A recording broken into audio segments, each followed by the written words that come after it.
Nesta sessão eu vou continuar com alguns dos segredos das orações atendidas.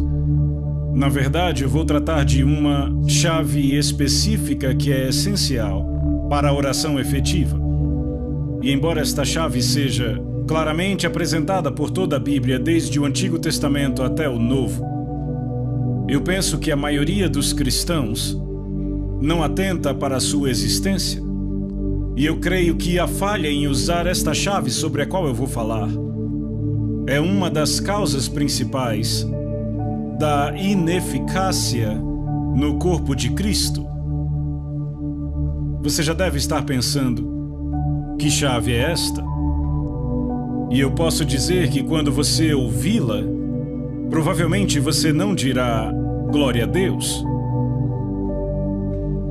Eu quero voltar mais uma vez ao Sermão da Montanha, onde Jesus está dando instruções sobre como orar. E eu quero pegar duas passagens paralelas. A primeira está em Mateus capítulo 6, versos 5 e 6, onde Jesus diz: "E quando orarem, não sejam como os hipócritas", e aí ele descreve como os hipócritas agem. E aí ele diz no versículo 6, "Mas quando orarem", e aí ele diz o que fazer. Então ele usa a frase "quando orarem" duas vezes. Da primeira vez, ele começa com uma negativa: "Não orem como os hipócritas". Mas ele não termina aí. Ele conclui com uma positiva: "É assim que vocês devem orar", e na verdade nós dedicamos a nossa última sessão a analisar o padrão que ele nos deu. Mas agora eu quero avançar no mesmo capítulo 6 para os versículos 16 e 17. E aqui ele apresenta uma outra dimensão da oração. E ele diz: "Quando vocês jejuarem, não sejam como os hipócritas". Mas ele não para com a negativa. Muita gente acha que ele termina aí, mas ele continua no versículo seguinte: "Mas quando vocês jejuarem", e aí ele nos diz como fazer isso de uma forma aceitável a Deus. Agora, eu acho que vocês percebem que há um paralelo bem próximo entre o que Jesus diz sobre orar e o que ele diz sobre jejum.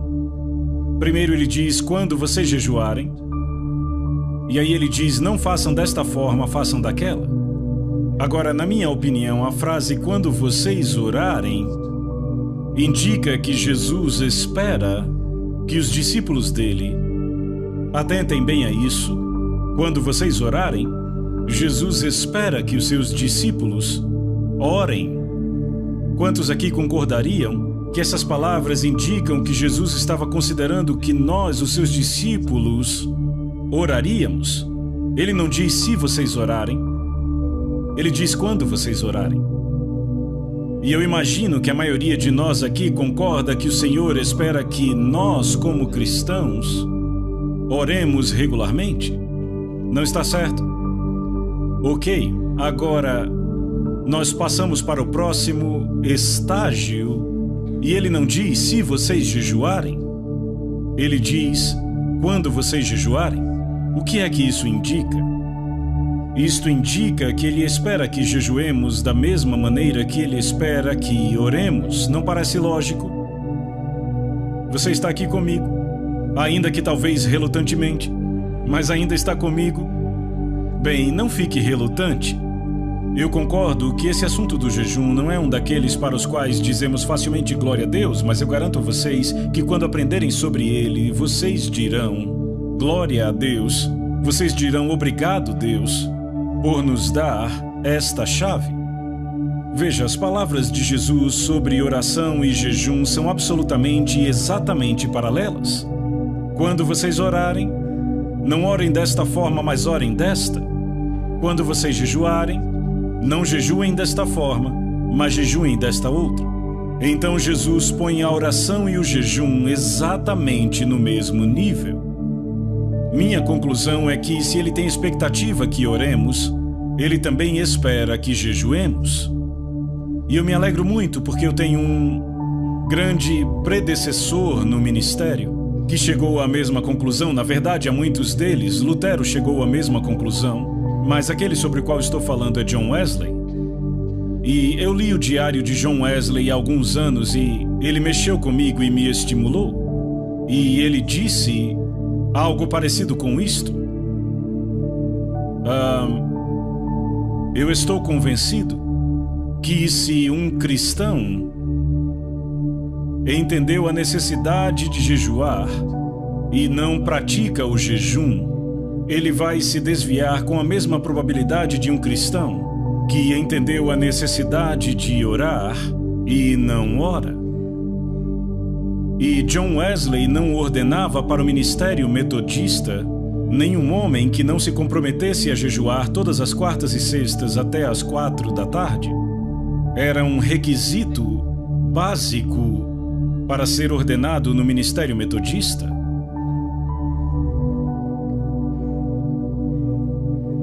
Você pode dizer, bem, qual é o propósito de jejuar? É só para tornar a vida mais difícil para mim? Para me negar o prazer? Minha resposta seria não. Sem dúvida há inúmeros propósitos, mas eu vou tratar apenas de um. Qual seja, é uma forma apontada por Deus para nos humilharmos. E eu vou mostrar isso a vocês de forma muito clara na Bíblia. Veja, a maior e mais específica barreira para obtermos resposta às nossas orações é o orgulho. E qualquer coisa que possa retirar esta barreira do nosso caminho vai facilitar a resposta à nossa oração. Nesses últimos dias, Deus vem pessoalmente falando comigo sobre o terrível perigo do orgulho. E Ruth, a minha esposa, pegou um livrinho que ela tem, mas que, na verdade, não prestávamos muita atenção, de Andrew Murray, que é um dos pregadores da geração passada que continua alimentando o povo de Deus hoje. Quantos aqui já leram algum livro do Andrew Murray? Bastante gente aqui, isso é muito bom. Eu não sei quem conhece o livro. No original, o título é A Humildade do Nosso Senhor. Ele vem sendo republicado com um título mais simples. Eu acho que ficou só Humildade. E eu o li algumas semanas atrás. E ele realmente falou comigo profundamente sobre a minha própria vida. Eu já odeio o orgulho há anos, mas eu obtive uma nova visão do quão perverso e do quão maligno o orgulho é, e de como ele nos afasta de todas as bênçãos que Deus tem para nós. Essa mensagem vai por toda a Bíblia. É uma verdade universal. Ela não foi demonstrada primeiramente na Terra. Sabe, a primeira demonstração do mal do orgulho? Qual foi o primeiro pecado da história do universo? Me digam. Orgulho, sim, quem cometeu o pecado? Lúcifer, isso mesmo, um anjo no céu. E se aquele orgulho, se o pecado do orgulho pôde ser cometido no céu, fazendo com que um anjo perdesse o seu lugar, quanto mais suscetíveis estamos ao pecado do orgulho devido à natureza pecaminosa nesta terra. Eu vou dar aqui 3 passagens da Bíblia que tratam de orgulho e de humildade. A primeira fica em Lucas 14, versículo 11. E é o final de uma parábola onde Jesus explica como agir quando se é convidado a um banquete. Em Lucas 14. E sabe, nós somos convidados para banquetes hoje em dia, às vezes. Eu fui convidado para um ontem. E Jesus disse, ele era tão prático. Ele sempre dava ilustrações muito simples. Primeiro, eu quero dizer que Deus nunca disse que ele vai nos humilhar. Ele sempre nos diz para nos humilharmos. Eu digo às pessoas, Deus podia te humilhar, mas só você pode se fazer humilde. Não ore, Deus me torne humilde. Porque essa não é uma oração bíblica e, além do mais, provavelmente você se arrependerá dos resultados desta oração. Algumas semanas ou meses depois, quando você se encontrar na situação mais humilhante e perguntar, Deus, como eu vim parar aqui? Bem, você orou. Você orou. Jesus diz, quando você for convidado para um banquete, não saiam correndo para pegar o melhor lugar, o lugar de honra. Porque você será envergonhado quando alguém chegar e disser: é o orador que senta aqui. Você arranje um lugar naquele canto ali. Jesus disse: quando chegarem, peguem o lugar mais inferior. Muito sábio, quando você está no fundo, não tem mais lugar nenhum para ir, a não ser para cima. Não sei se vocês conhecem uma oração de um homem chamado John Bunyan. Eu trago isso há anos. Ele diz: aquele que está embaixo não teme nenhuma queda. O que se humilha não teme nenhum orgulho. Aquele que é humilde sempre terá Deus como seu guia. Veja, quando você está no chão, está seguro. Não dá para ir mais para baixo. Muito raramente eu ministro em reuniões públicas grandes como esta, sem antes tomar meu lugar de rosto no chão, de joelhos diante do Senhor. E eu digo a vocês, antes desses encontros, Ruth e eu ficamos assim por muito tempo. É ali que eu me sinto realmente seguro, lá no chão. Então Jesus disse no fim da parábola: se você não quer ser envergonhado, evite a situação. Não vá sentar na melhor mesa. Sente no lugar mais inferior e só terá um lugar para ir para cima. E ele resume tudo nestas palavras em Lucas 14:11. Pois todo aquele que se exalta será humilhado, mas aquele que se humilha será exaltado. Isto é universal. Ou seja, se aplica no universo, aplica-se no céu e se aplica na terra. A grande demonstração dessa verdade está em Lúcifer e em Jesus. Lúcifer foi um ser criado por Deus, mas ele buscou a igualdade com Deus, escorregou e caiu. Jesus tinha igualdade com Deus, ele se humilhou até mesmo à morte, morte de cruz. E a Bíblia diz que Deus o exaltou grandemente. Diz em Filipenses 2:9, desta forma, Deus o exaltou sobremaneira. Por que Deus o exaltou? Porque ele se humilhou, e todo aquele que se humilhar será exaltado. Eu posso prometer a vocês exaltação se vocês se humilharem. Não há nenhuma exceção. Eu tenho uma série de mensagens com este título: O caminho para cima fica embaixo. Quanto mais para baixo você vai, mais você acaba em cima. Não há nenhuma exceção para isto. Mas eu quero falar sobre a humildade como uma condição essencial para uma oração eficaz. E eu quero pegar algumas declarações para provar isto. Vamos começar em Tiago capítulo 4, versículo 10 e mais duas passagens que leremos. Tiago 4:10. Humilhem-se diante do Senhor e Ele os exaltará. Notem que ele diz humilhem-se, não diz ao Senhor para fazê-lo. É você que faz. Deus é que exalta se você se humilha. E uma passagem muito semelhante em 1 Pedro, capítulo 5, eu e Ruth proclamamos esta antes da mensagem passada. Verso 6, portanto, humilhem-se debaixo da poderosa mão de Deus para que Ele em tempo oportuno os exalte. O verso anterior diz: Deus resiste aos soberbos, mas dá graça aos humildes. Então, se você vai até Deus em oração com o seu orgulho, Deus estará te resistindo. E adivinha quem empurra com mais força? Você não pode se aproximar de Deus em orgulho. Lá em Salmos diz que o Senhor conhece os orgulhosos de longe, e Ele os mantém longe. Não há acesso a Deus com orgulho. Então, qualquer coisa que nos permite nos humilharmos é uma bênção que não tem preço, mesmo que não seja muito agradável na hora. E uma das formas bíblicas apontadas para nos humilharmos é jejuando. E eu vou mostrar isso direto da Bíblia. Eu quero começar com uma declaração de Davi, uma declaração muito simples, em Salmo 35, versículo 13, onde ele diz: eu humilhava a minha alma com o jejum. Algumas traduções dizem eu afligia a minha alma, mas no original em hebraico é eu humilhava a minha alma. Por que você precisa humilhar a sua alma? Bem, a sua alma é a parte arrogante em você, é a parte autocentrada, é a parte egoísta.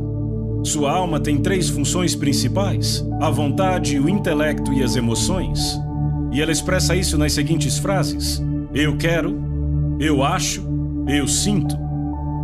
E Deus diz que o que você quer não é importante, o que você pensa não é importante, o que você sente não é importante, o que é importante é a minha vontade.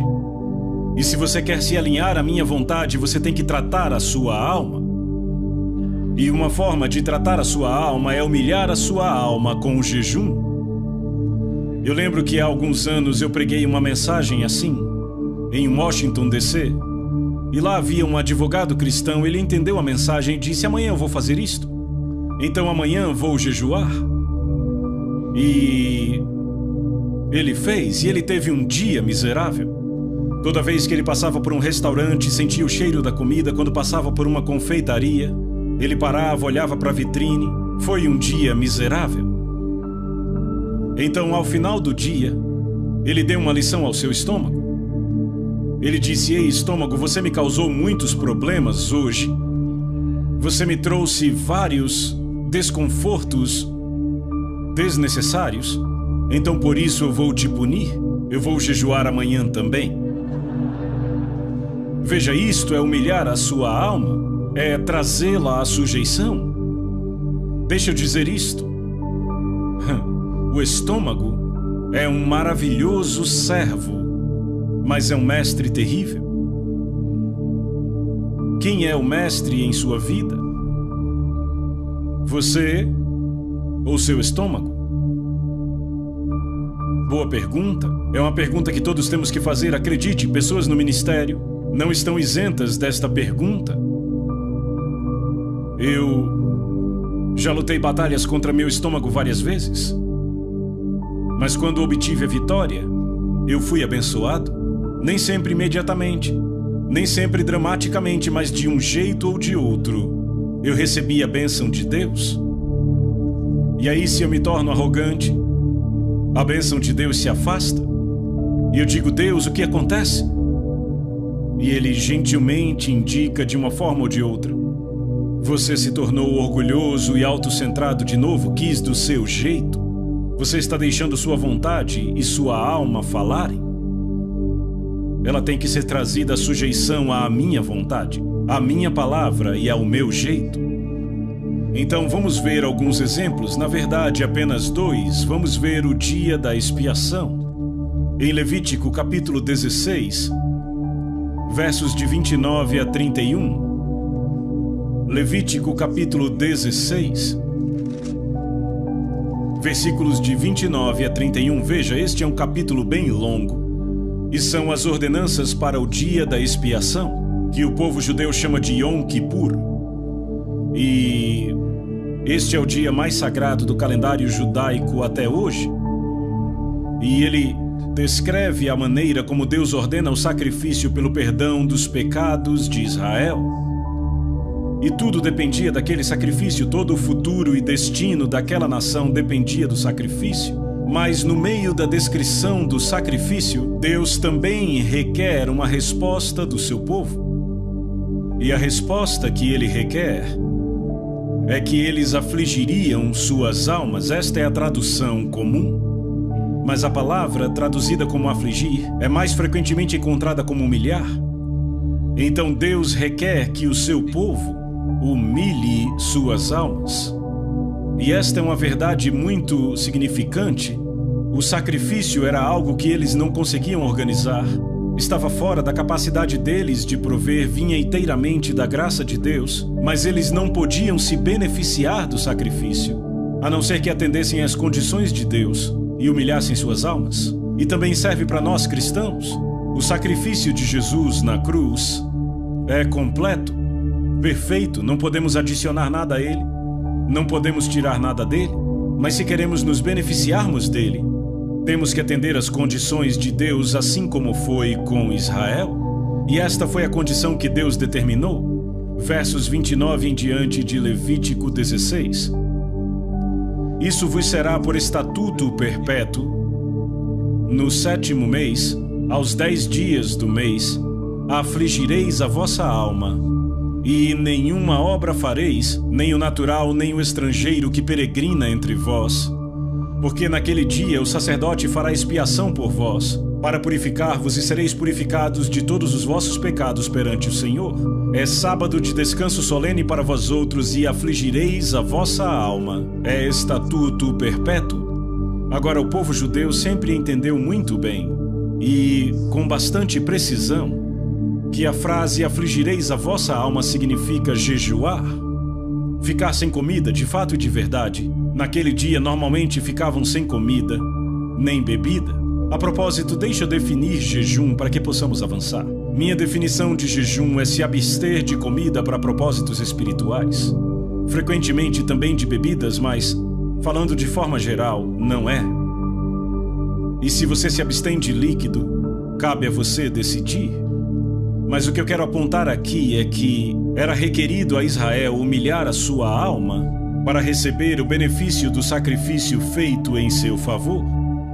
E o povo judeu, por cerca de 3.400 anos, sempre soube que humilhar sua alma significava jejuar. Na verdade, esta é uma prática que não foi quebrada na história desde os tempos de Moisés até hoje. No dia da expiação, eles afligem suas almas, jejuando. E no Novo Testamento, em Atos capítulo 27, versículo 9, este dia é chamado Dia do Jejum, que é a confirmação no Novo Testamento do entendimento de que afligir nossas almas é jejuar, é trazer nossas almas à sujeição, é não permitir que nossa alma dite algo para nós ou para Deus, é nos submetermos a Deus. E eu reforço meu ponto com uma conversa que Deus teve com a terra, quando Ele nos comunica que a resposta que Ele quer de nós, da mensagem da graça, é apresentarmos nosso corpo. Não é algo lá em cima, voando no etéreo. É algo bem aqui embaixo na terra, prático. E quando Deus diz, eu quero que vocês se humilhem em uma forma, e de jeito nenhum é a única forma, uma forma, é jejuando. E então lemos a respeito do retorno dos exilados, depois do cativeiro da Babilônia, em Esdras capítulo 8. Esdras recebeu a tarefa de liderar um grupo de exilados da Babilônia até Jerusalém. Era uma jornada de 4 meses. Naqueles dias, e tinham que passar por um território onde havia bandidos, ladrões e inimigos de Israel. E Esdras tinha consigo não apenas mulheres e crianças, como também os mais preciosos vasos do templo para levar de volta. A questão era como ele conseguiria uma passagem segura. E aqui está a solução de Esdras. Vamos ler em Esdras 8, começando do versículo 21. Então apregoei ali um jejum junto ao rio Ahava, para nos humilharmos perante o nosso Senhor, para lhe pedirmos jornada feliz para nós, para nossos filhos e para tudo o que era nosso. Como foi que eles se humilharam? Apregoaram um jejum, veja, era um jejum público para todo o povo de Deus. E então ele vem com esta afirmação bem interessante, porque tive vergonha de pedir ao rei, exército e cavaleiros, para nos defenderem do inimigo no caminho, porquanto já havíamos falado com o rei, dizendo a ele, a boa mão do nosso Deus é sobre todos os que o buscam para o bem deles, mas a sua força e a sua ira contra todos os que o abandonam. Vejam, Esdras se colocou em um lugar pelo seu testemunho, no qual ele tinha que provar aquilo que ele havia dito. Ele disse ao rei, o nosso Deus é o Deus Todo-Poderoso, é o Deus dos céus, ele nos protege. E então ele recebeu a tarefa de levar aqueles exilados de volta numa situação muito perigosa. E ele diz, eu poderia ter ido ao rei e pedido uma escolta, soldados e cavaleiros, mas como isso se encaixaria na minha afirmação que Deus protege o seu povo? Frequentemente acontece conosco, testemunhamos e temos que viver do nosso testemunho. E então ele disse, eu não escolhi o caminho carnal, eu não escolhi o caminho do mundo, eu escolhi o caminho espiritual. Buscar a proteção de Deus não com soldados e cavaleiros, mas jejuando, humilhando-nos diante de Deus, invocando sua proteção. Você lê essa história, mas ele conclui no versículo seguinte, nós, pois, jejuamos e pedimos isto ao nosso Deus, e ele respondeu a nossa oração. E você lê o resto da história, eles passaram em segurança, sem nenhuma perda, nenhum acidente. E em muitas situações, somos confrontados com duas alternativas: tomaremos o caminho carnal ou tomaremos o caminho espiritual. Bem, então deixa eu falar e testemunhar da minha própria experiência. Por haver me tornado o pai adotivo de uma grande família numa situação muito difícil e termos que nos mudar de país para país, de lugar para lugar, eu posso dizer que a minha primeira esposa, Lídia, e eu seguimos o exemplo de Esdras. Quando tínhamos uma jornada para fazer, jejuávamos e orávamos. E graças a Deus, a nossa família sobreviveu intacta. Em meio a circunstâncias terrivelmente perigosas, em meio à guerra, à fome, sobrevivemos. Eu posso testemunhar: o caminho de Deus funciona. Ele é prático, não é algo teórico. Certo, então vamos considerar um pouco pessoas debaixo do julgamento de Deus. Se o julgamento de Deus viesse a ser proclamado sobre a nação da Nova Zelândia e quiséssemos avisar, e isso pode acontecer facilmente, eu não acredito que está longe, o que poderíamos fazer? Poderíamos jejuar, nos humilharmos diante de Deus. Sabe, houve um rei terrivelmente mau em Israel, chamado Acabe. Eu não sei se você lembra da história de Acabe, mas ele casou com Jezabel e ele levou Israel à idolatria e a todo tipo de maldade.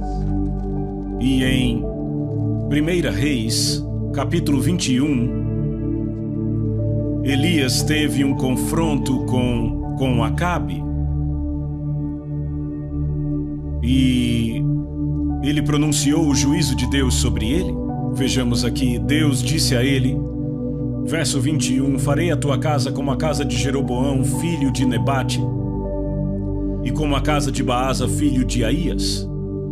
Todo homem e toda mulher da sua família será destruído. Esse foi o juízo de Deus. E então ele continua dizendo, no verso 25, ninguém houve, pois, como Acabe, que se vendeu para fazer o que era mal perante o Senhor, porque Jezabel, a sua esposa, o instigava. Então ele foi o rei mais perverso, e Deus anunciou o juízo sobre ele através do profeta Elias. Mas Acabe temeu ao Senhor. Verso 27, tendo Acabe ouvido estas palavras, rasgou as suas vestes, cobriu de pano de saco o seu corpo e jejuou, dormia em panos de saco e andava cabisbaixo. E veio a palavra do Senhor a Elias, dizendo, não viste que Acabe se humilha perante mim? Portanto, visto que se humilha perante mim, não trarei este mal nos seus dias, mas nos dias do seu filho trarei. Então temos aqui este homem apontado como o rei mais perverso em Israel até aquela época. O juízo de Deus foi pronunciado contra ele e sua família. Mas quando ele se humilhou com o jejum, Deus disse, não trarei o juízo nos seus dias. Ora, se o jejum pôde fazer isto com Acabe, o que poderá fazer a mim e a você como filhos de Deus? Você vê o potencial. E então, na história de Jonas, na sua mensagem para Nínive, vemos como ele entrou na cidade, uma cidade muito perversa, violenta e má, e ele proclamou que em 40 dias a cidade seria destruída. Aquela era uma mensagem de Deus. Como foi que os habitantes de Nínive responderam? Jonatas 3:6. Chegou esta notícia ao rei de Nínive. Ele levantou-se do seu trono, tirou de si as vestes reais, cobriu-se de pano de saco e assentou-se sobre a cinza. E ele fez toda a cidade jejuar. Até mesmo os animais jejuaram. E ele diz no verso 10, viu Deus o que fizeram, como se converteram do seu mau caminho. E Deus mudou de ideia quanto ao mal que tinha dito que lhes faria, e não o fez. Uma cidade gentia, conhecida por sua maldade, ouviu a mensagem de um profeta uma vez, arrependeu-se, jejuou e lamentou, e Deus poupou a cidade inteira. E Nínive foi poupada do juízo por 100 anos desde aquele tempo. Então, se o jejum trouxe isto a Nínive, o que poderia fazer por nossa nação? O que poderia fazer quando o povo de Deus se humilha? clamando por ele. E então, para evitar o desastre, se lermos o livro de Esther, veremos como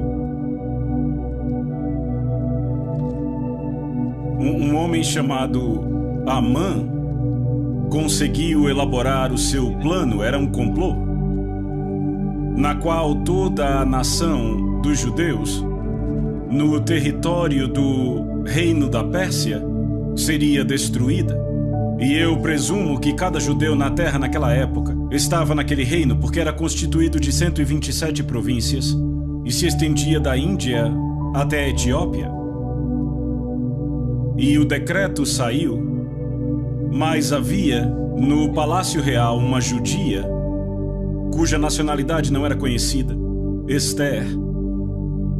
E o seu primo Mordecai mandou uma mensagem para ela e disse: não pense que você escapará diferentemente de cada judeu neste palácio, porque quem sabe você não está aí para um tempo como este. E Esther lançou um desafio.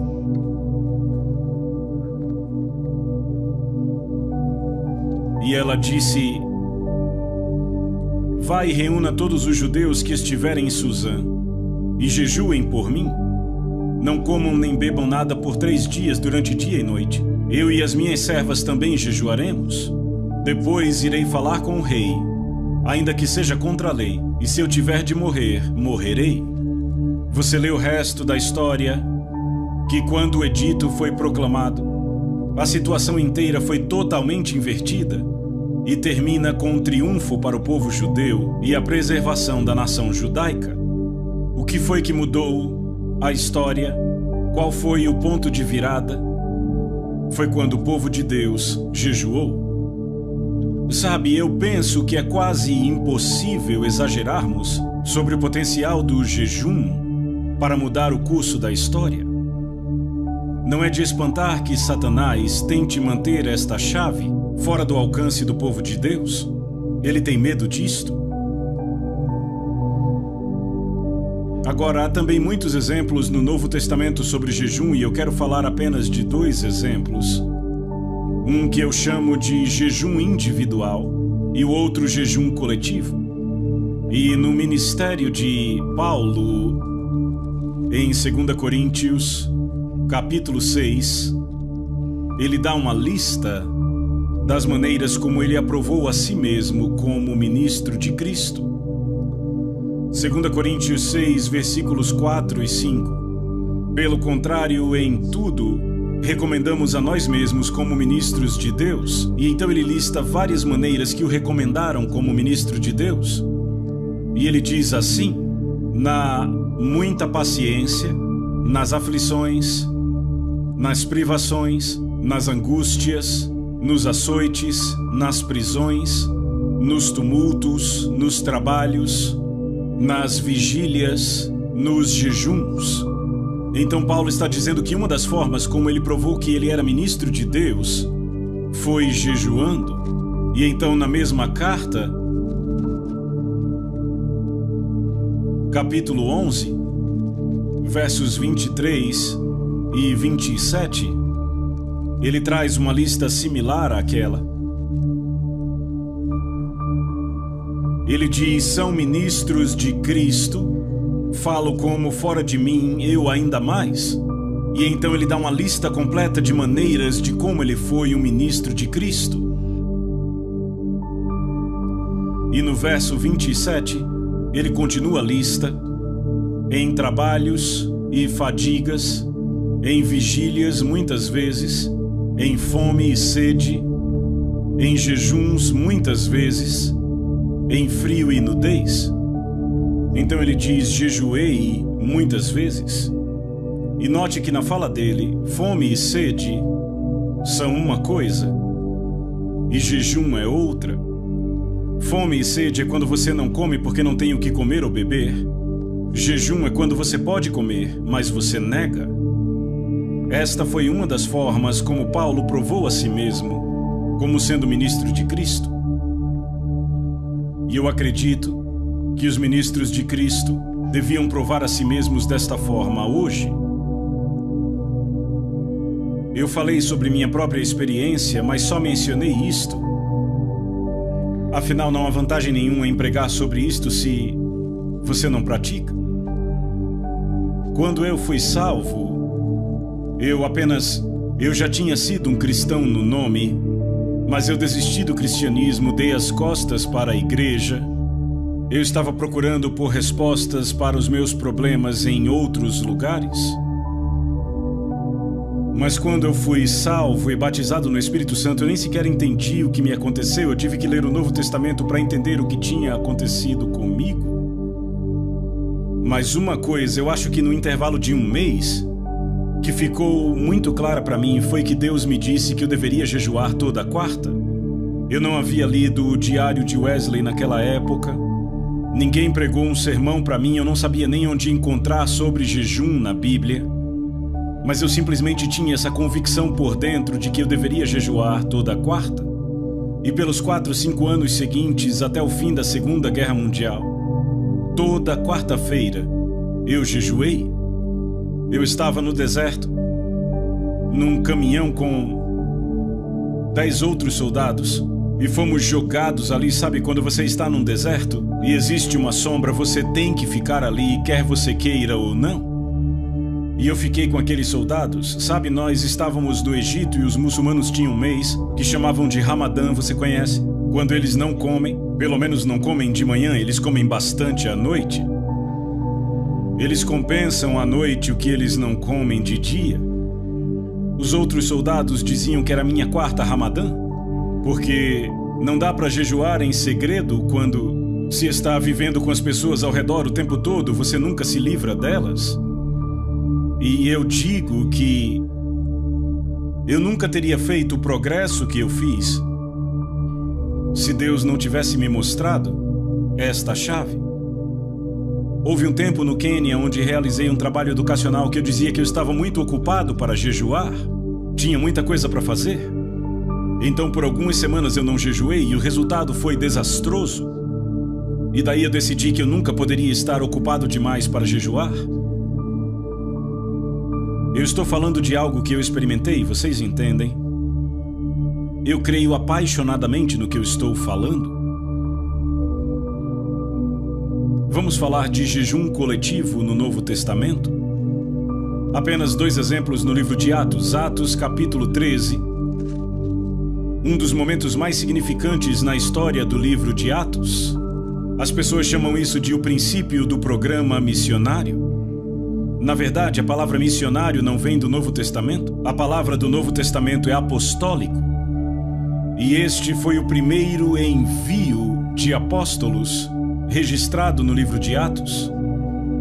E aconteceu na cidade de Antioquia. Atos 13, versos de 1 a 4 diz assim: havia na igreja de Antioquia profetas e mestres, Barnabé, Simeão, Lúcio, Manaém e Saulo, que mais tarde tornou-se Paulo. Então havia 5 homens que eram reconhecidos como profetas e mestres. O versículo seguinte diz: e servindo eles ao Senhor e jejuando. Como eles ministravam ao Senhor? Jejuando. Apenas deixando de lado qualquer outra atividade, ficando na presença de Deus, esperando que Ele falasse. A Nova Versão Internacional diz: enquanto adoravam ao Senhor e jejuavam. Este é um dos pontos mais cruciais na história da igreja. Como isto aconteceu? Será que eles sentaram para pensar num plano? Ou trabalharam num sistema? Não. Eles deixaram de lado todos os seus esforços e esperaram Deus falar. E a forma como se consagraram foi deixando de lado a comida. Quem sabe por quanto tempo, talvez 1 dia, 2 dias, eu não acredito que foi tão longo. Mas eles simplesmente tiraram um tempo desligados de qualquer ocupação e distração, a fim de ouvir de Deus. E Deus falou. Diz: e servindo eles ao Senhor e jejuando, disse o Espírito Santo: separai-me agora Barnabé e Saulo para a obra que os tenho chamado. Então ouviram de Deus a estratégia dele. Sabe qual o maior problema da igreja de hoje? É que raramente a igreja segue a estratégia de Deus. Raramente. Temos nossos próprios planos, nossos programas, nossos sistemas, e a maioria deles não foi Deus quem iniciou. E Deus só se compromete a concluir aquilo que Ele iniciou. Paulo diz em Filipenses 1,6: estou plenamente certo de que aquele que começou a boa obra em vós há de completá-la. Jesus diz: eu sou o Alfa e o Ômega, o princípio e o fim. O que Ele começa, Ele vai concluir. Mas o que Ele não começa não tem compromisso de concluir. O que é importante é descobrir o que Deus está começando. Qual é o plano de Deus? Como podemos ouvir de Deus? E a igreja antiga estabeleceu o padrão. Eles tiraram um tempo de tudo, incluindo de comer, e disseram: temos que ouvir de Deus. E eles ouviram. Deus disse: bem, eu tenho um plano. Eu quero que separem 2 homens, Barnabé e Saulo, e os enviem. Não os enviaram imediatamente? Ouçam. Diz: então, jejuando e orando, e impondo sobre eles as mãos, os despediram. Então jejuaram de novo. Da primeira vez jejuaram para saber a vontade de Deus. Da segunda vez jejuaram para comprometer aqueles homens a cumprir a vontade de Deus. E o versículo seguinte diz: enviados, pois, pelo Espírito Santo. E a palavra enviados aí vem de uma bela palavra grega que significa enviados e acompanhados. O Espírito Santo não disse apenas vão, disse vão e eu vou com vocês. E este foi o princípio do ministério apostólico. Naquela época foram chamados de profetas e mestres. Mas no capítulo seguinte de Atos, capítulo 14, verso 14, diz: quando os apóstolos, Barnabé e Paulo, quando eles se tornaram apóstolos? Quando foram enviados pela igreja. Veja, o apóstolo é aquele enviado. Isso é tremendamente importante porque isto indica uma forma bíblica de como podemos instituir o ministério apostólico. Quantos de nós acreditam em profetas e mestres? Você acredita que há profetas e mestres na igreja hoje? Eu certamente acredito que existem. Se profetas e mestres esperaram por Deus jejuando e buscando, isto abre um padrão, uma forma bíblica de Deus enviar apóstolos. Quantos acreditam que pode haver apóstolos na igreja hoje? É uma boa coisa, porque são postos na igreja para aperfeiçoá-la. Se tivessem sido banidos, a igreja nunca estaria completa. Então, o momento mais decisivo daquele período foi o envio daqueles apóstolos. No que isto resultou? Digam em uma palavra: não ouvi na igreja. Agora, eles ganharam muitas pessoas para o Senhor nas cidades que visitaram. E então tiveram que estabelecer igrejas. Primeiramente tinham grupos de discípulos e depois tiveram que construir igrejas. Qual foi o ponto de transição de um grupo de discípulos para a igreja? Quais pessoas tiveram que ser levantadas? Me digam. Presbíteros, isso mesmo. Foi aí que os discípulos se tornaram uma igreja, quando surgiram os presbíteros para governar. Então fizeram isso. Lemos em Atos 14. Verso 21, e tendo anunciado o evangelho naquela cidade e feito muitos discípulos, voltaram para Listra, Icônio e Antioquia, cidades onde já haviam pregado, fortalecendo a alma dos discípulos, exortando-os a permanecer firmes na fé e mostrando que através de muitas tribulações nos importa entrar no reino de Deus. Então, tendo levantado presbíteros em todas as igrejas e orado com jejum, os recomendaram ao Senhor. Como levantaram presbíteros? Como entraram na mente do Senhor para saber quem seriam? Tem versões que trazem a palavra eleição. Sim, mas foi uma eleição de Deus. Como entenderam a mente de Deus? Qual foi a chave? Não ouvi vocês? Jejum, obrigado. Vocês veem 2 nomeações decisivas na obra da igreja: apóstolos e presbíteros. E na igreja antiga, ambas as nomeações foram alcançadas através da oração e do jejum. Por que esperaríamos fazer de alguma forma diferente em nossa época? Será que podemos melhorar este método? Deus nunca nos pediu para melhorar nada, apenas nos pediu para seguir. Entendem? Aqui está uma chave. E eu estou pondo ela em suas mãos. O que farão com ela? O que os cristãos desta nação vão fazer com esta chave? O que os cristãos da Austrália farão com esta chave? O que os cristãos da Inglaterra farão com esta chave, África do Sul e todas as outras nações onde esta mensagem chegar? Você acha que Deus mudou? Será que encontramos uma maneira melhor? Certo, então agora eu quero apontar duas conclusões. A primeira está na conhecida passagem em 2 Crônicas 7:14. Eu a chamo de esperança para uma nação. Esperança para uma nação. Quantos sabem o que 2 Crônicas 7:4 diz? Muitos, graças a Deus.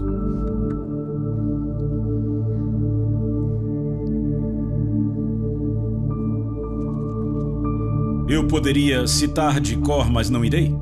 Deus fala, e ele diz: se o meu povo, que se chama pelo meu nome, se humilhar e orar e buscar a minha face e se converter dos seus maus caminhos, então eu ouvirei dos céus, perdoarei seus pecados e sararei a sua terra. Então são 7 passos. 4 passos que o povo de Deus tem que dar, 3 passos que Deus dará quando nós dermos os nossos 4. Quais são os 4 passos que temos que dar? Qual é o primeiro? Eu não ouvi vocês? Nos humilharmos. Por quê? Porque o orgulho é uma barreira para a resposta às nossas orações. O próximo é orar. Deus diz: não comece a orar até tratar do seu orgulho. E então ele diz: buscar a minha face. Não significa uma reunião de oração de 8 às 9:30. Isso é orar até experimentar a presença de Deus. E então ele diz: se converter dos seus maus caminhos. E você diz: Deus, mas eu não tenho maus caminhos. E Deus diz: espere até estar em minha presença e você descobrirá.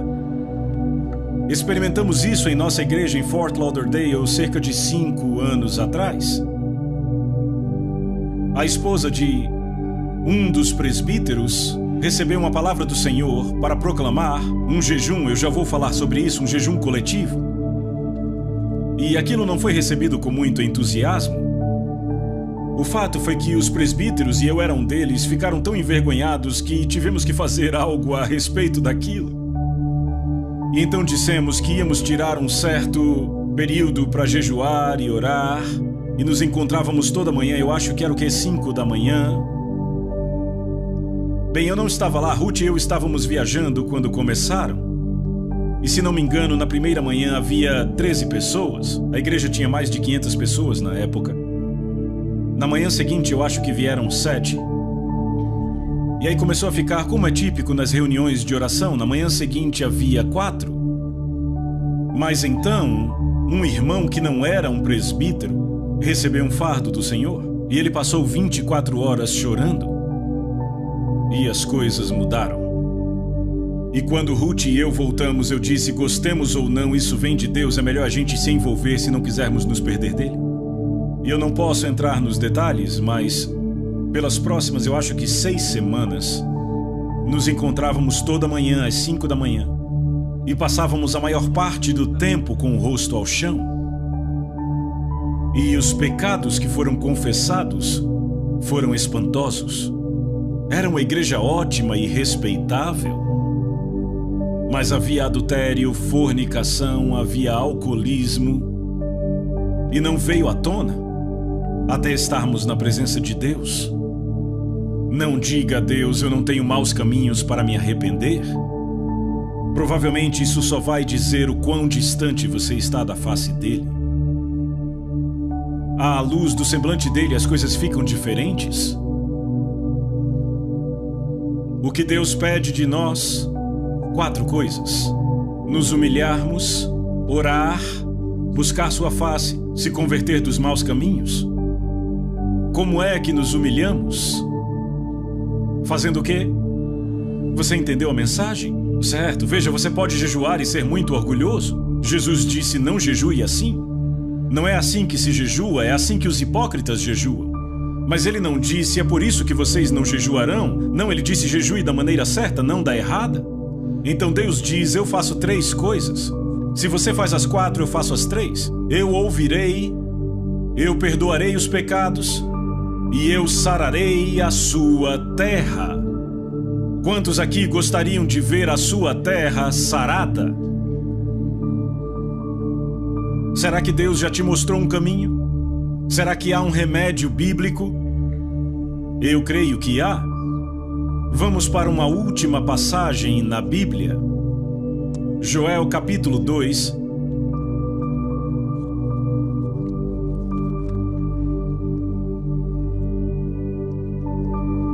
Esta é a passagem de onde as pessoas tiraram a expressão o jejum de Joel. Joel 2,15. Tocai a trombeta em Sião, promulgai um santo jejum, proclamai a assembleia solene, congregai o povo, santificai a congregação, ajuntai os anciãos, os filhinhos e os que mamam. É interessante, naquela época tínhamos crianças de colo e crianças maiores nos encontros.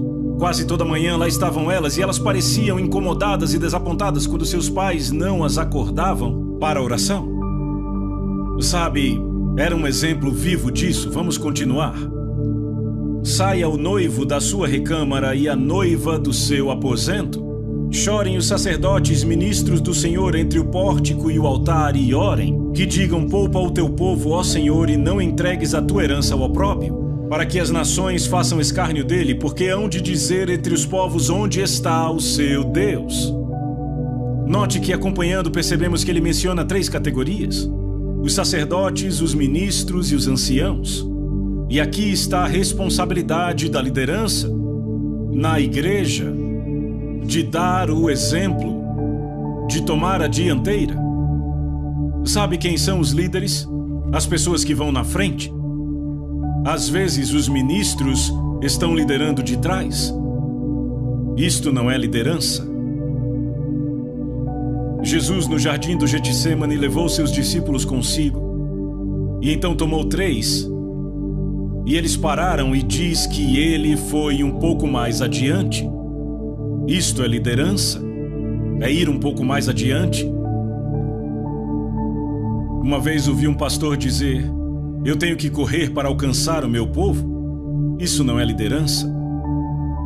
Aqui está a responsabilidade da liderança. Agora, ouçam a última declaração, onde no mesmo capítulo, versículo 28, e acontecerá depois que derramarei o meu espírito sobre toda a carne.